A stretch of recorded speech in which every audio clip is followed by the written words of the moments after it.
Para sa akin man na hindi kaya ka nakikinig. Hindi, dahil ka naman kanay para hindi hawakan natin. Ang magiging. Yun, nasagutan sabi, ang sabi ng mayor, Takit. kaya daw siya napapasyal kahit gabi na, ay deadline ng gabi yun, nag-alas 12 ng gabi. Deadline ang filing ng mga kandidato para sa barrio official. Hindi pa barangay nun na. Barrio official. Ay nag-ahanap daw siya ng mga kandidato para kapitan at yan. Hindi ganun. Sa madalas sabi, ilang pagkaon, tinatawag pala ang kapitan araw sa kasityunado na sekretaryo noon na yung maaraw pinatawag dito. Pero inano pa nga sa mga kapitang araw, bakit hindi tayo nagpaparis? Bakit wala nagpaparehistro? Ay deadline na ng sa comment. Sa madaling sabi, basta ako kayo, lahat kayo kandidato kagawad. Pati Tatay Sanoy, sino pa nga dito na? Ano ako siya? Lahat. Medyo maning. Pati ang arong bagaro. Baka daw magalit pag walang binanggit. Kaya lahat ay babanggitin. Kung sino man. Social. Ay, ayan. Balikteng. Duwa ang certificate of candidacy. May dala ng poll na certificate of candidacy. Lahat kami kandidato para sa Kasi panay kagawad. Nung nakapirma na kami sa kagawad. Yan na, tapos na, kompleto na kagawad. Kapitan na lamang. Sino ang pupuntahan natin? Sabi ng mayor. Hindi na natin at siya na niyakan sa labas. Si mayor. Nag-usap sila na hindi namin narinig. Nung pasok, Isidro, ikaw para kapitan. Baliktad, kilasa mo yung papel na Isidro para kagawa. Mayor, hindi po. Hindi po, wala akong kamalay-malay pa dyan.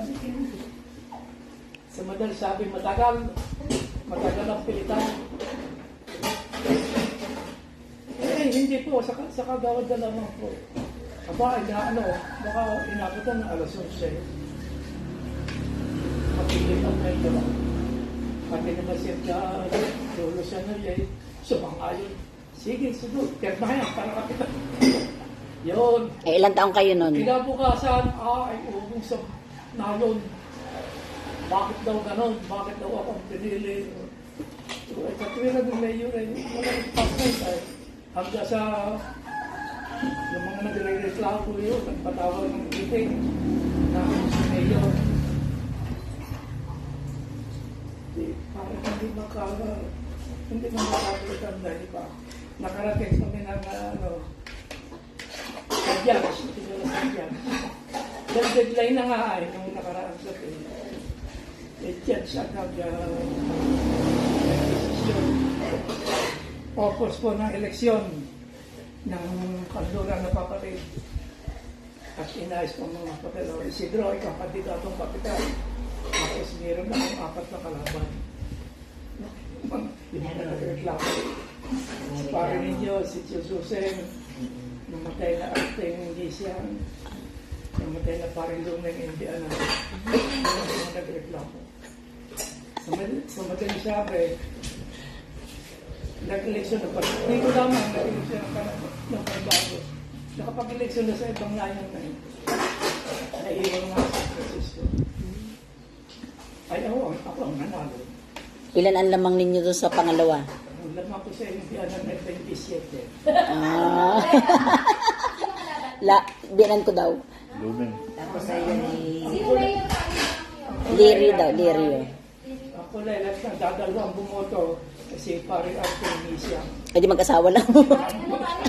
Dadalo daw ang boto. Tatay ng Emma, Sulpico. Baka hindi mo na itanda. Artem. Dahil sabi may programa na. Tumawag agad ako ng meeting na panglahatan sa Anita. O mga karayon, tutulungan ninyo ako. Wala pa. Kamalay-malay. Sabi niyo, wala pang sweldo nun. Sabihin ko, dahil lang nagandang sumagot. Palitan ng pangalan ng nayon. Gawin San Francisco. Yung Oo. Patron. October 4 na fiesta. hindi daw magandang pakinggan ang napapatid. Ibig sabihin Lagi na puputol. natutulog. Kaya walang makatapos ng pag-aaral. Wala pang professional dito na. Meron nakakatapos, umaalis naman dito. Hindi na dito natira. So, isinabit ko sa bayan. Sa barangay. Siguro na Enero, sabi mo po. Tanong ako tanda mo kapit tindahan natin, Sumariba. Yun. Yung negosyo ng bayan na tanong ako kung ano dapat gawin. Bawa kayo na resolution, ipasok sa munisipyo. Design nyo ko na bibigay kung siya sabi ko yung resolution. Buwan na Enero.